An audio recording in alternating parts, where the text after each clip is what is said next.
All right. So since y'all Chicago natives, man, what y'all think about Donovan for the new head coach of the Bulls? You think that's a good selection, or should have waited? You know, Jay Kidd still out here, Tyrone Lue out here too, man. Talking about Billy. Man, I'm not feeling Ty Lue, so that's out. However, no. As I look up at the TV, man, D on the ground holding his ankle. I don't know what's going on there. Uh-oh. He young. But them ankles ain't. Donovan, that pickup, man, I'm not cool with it. I'm okay with it, but I'm definitely not cool with it, man. I think we have other options out there that I think would fit this Bulls team. And at first, said, you know, when you gave me the news when we was riding in the ride, how pissed off I was. I've calmed down from that only because some of the players, especially Zach, you know, is loving it. He's good with it. So that's the key. You know, if the players are in tune with it, we'll give him a chance and see what he can do. But, you know, I think, man, Kenny Atkinson, that was my top choice. But I think a lot of people passing him up. So it may be something there about him that I don't know about. But I thought he would have been a good pickup. Wes Unseld Jr., man, that would have been a great pick. Adrian, your boy Adrian. Toronto. Yeah.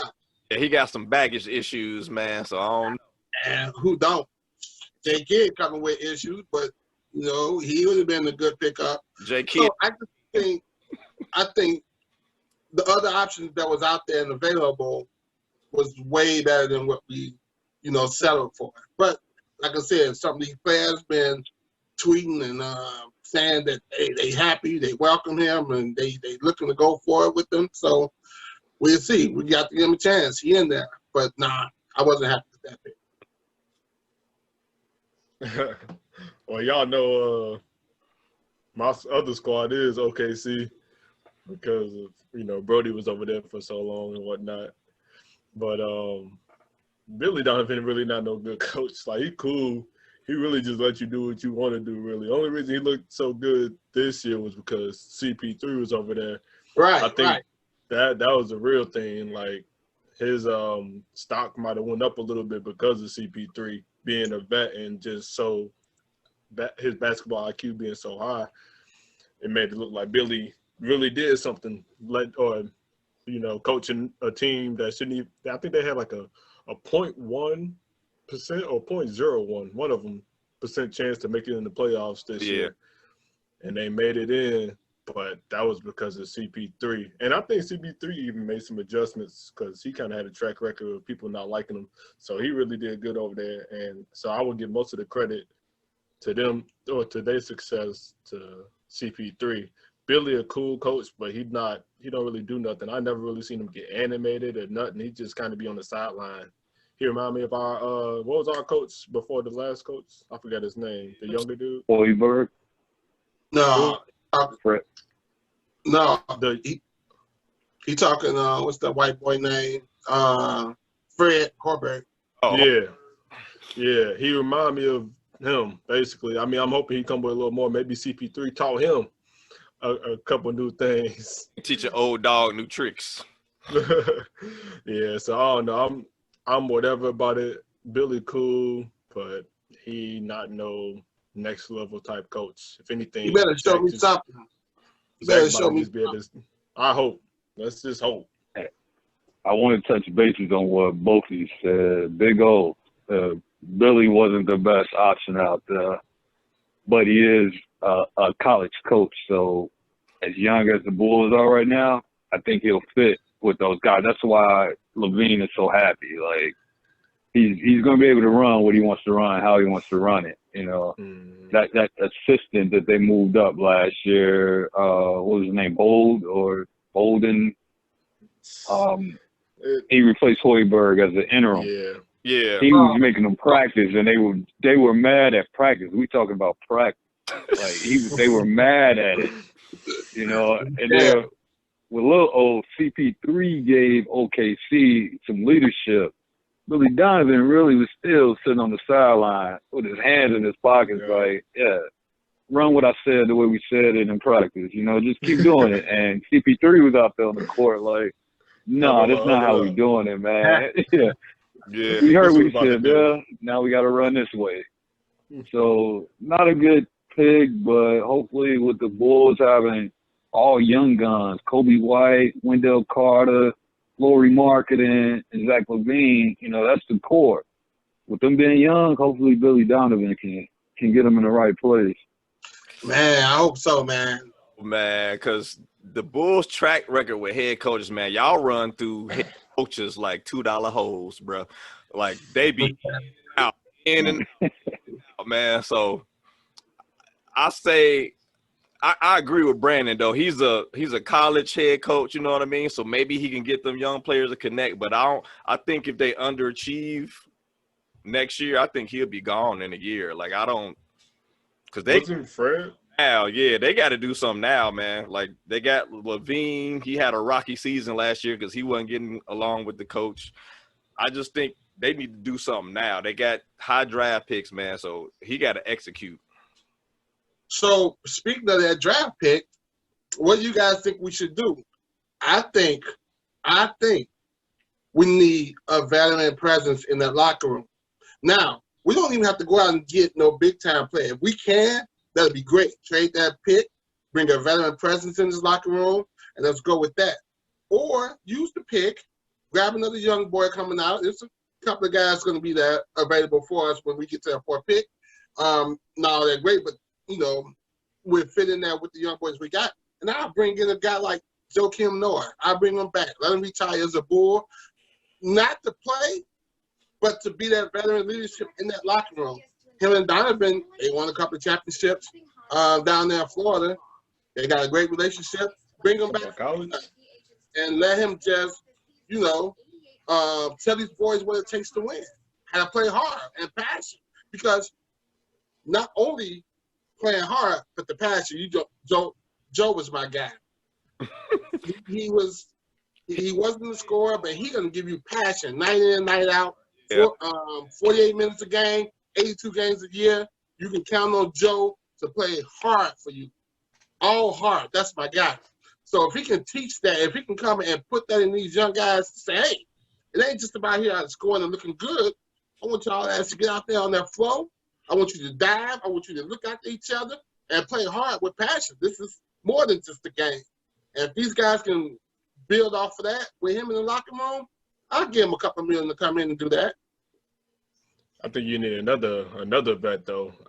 That's like he a vet. He a vet plus one. You know what I'm saying? Like a plus one. You go to parties and stuff. He need his plus one. He not a vet that's going. He not like a overall vet that's going to really help a young group of Bulls to, like, you know, have success. Man, like he plays hard, but his talent level really ain't. You know what I mean? Like, he knows about the battle. I mean, not only that though, but I'm just saying, like, to take. I mean, because he, you know, let's be honest, he's a defensive-minded player, and he'll do a little bit for you on offense. But what about offense though? Whoa! Don't underestimate what he did on offense. Now remember, he was all right. He was not a scorer, but he ran that team up top with the ball. Come on, B. How many times we saw North? That was their play. Get the ball to him. He made great decisions with the ball. I want to relate it to what we're seeing right now with Bam Adebayo. A lot of stuff is running through the top. Yeah. It's running through him. All screens, brush screens, getting the ball off the rebound, running a fast break. You know, if it ain't there, pull up. Not, you know, ditch it to your point guard. But Noah, he was Bam, you know, 7 years ago estimate, you know. Yeah, exactly. I just don't. So, but like points, Bam is guaranteed to get you at least 16, if not 20 every night. Noah ain't gonna get you that. He'll get you some rebounds, but points he's gonna get you every night. No. I'm not talking about him scoring. I'm just saying his basketball IQ on the offensive side. He know how to run the ball. They trusted him. They put the ball in his hand and let him make plays for the Bulls. And he did really good, especially when Powell came and played for us for a few years. Noah had that ball. Noah's the big point guard out there with the ball up top. It was always Noah. So I'm not saying he can score. He can teach these guys how to score and any of those things. All I'm saying is his basketball IQ on the offensive end, we cannot underestimate that. And we know what he do on the defensive end. And just in general, going through the trenches with these Bulls teams, the passion that he knows Chicago fans expect from our players out there, he can bring that. Now, outside of the gym, he's going to go out there and party, and hopefully they don't follow him because Noah going to do Noah. But if they say, Noah, we just want you to come in and teach these guys what it takes to succeed as a team and how to play hard with this passion that you've always brought to Chicago. That's very valuable. That's all I'm saying. Not the scoring. We're gonna treat them like a Udonis Haslem. Like you're just on the team. You get a uniform, guy. Go sit down and talk to these young boys. I'll be forgetting. I need you to get at him. Hey, I really be forgetting that he's still in the league. I saw him yesterday. I'm like, oh, my man's is still there. Yeah, my man be over there chilling, boy. I think he ain't even got a jersey on under the warm up, man. It's just a warm up and a polo underneath there, man. You never know. I think it never happened, but I think Chris Paul would be a good leader on the Bulls. He would. I think I don't know if his contract is still, he's making too much money for his age, but I think that would be a good veteran leader on that team. And I know OKC is looking to get rid of him because they want to rebuild. So if we throw him that 4-5 pick and a couple of players with that, yeah, I mean the number 4 pick. Because I just don't see Noah being enough as a vet to help the Bulls, go to just even trying to make the playoffs, just really trying to compete. Make them play a little harder, but his IQ. He got a good IQ, but I think you just still need more. You would need a Chris Paul or somebody else to help. Yeah. I totally agree with you, I wasn't my mistake if I misled, but I wasn't saying he can be the one to get us over the hump, or I was just saying just a locker room presence. Right. We still need someone else to be on that floor to help these guys. But if we can bring Noah in for peanuts, and I'm talking like $1 million or $1.5 million or whatever the veteran minimum is for the league, whatever. Shoot, bring him in. Huh? No. So I'm thinking, bring him in if he's available and willing to come back to Chicago so he can retire as a Bulls. He has his best years here, and the fans absolutely love him. So bring him in. Veteran president of the locker room, teach these guys some passion and everything about the game. And then also spend some money on bringing someone else in, whether it's Chris Paul via the trade plus some cash or whatever the case may be. Yeah. I dig it. I'm not looking to spend a lot of money on Noah, but, hey, he'll come in to be a Udonis Haslem and just be on the sideline, collect a paycheck. Word. I'm with you. I think they bring in 2, though, one for the front court, one for the back court. Bare minimum. You can burn them 2 spots. You ain't going to play anyway, What is it, 8-man rotation normally?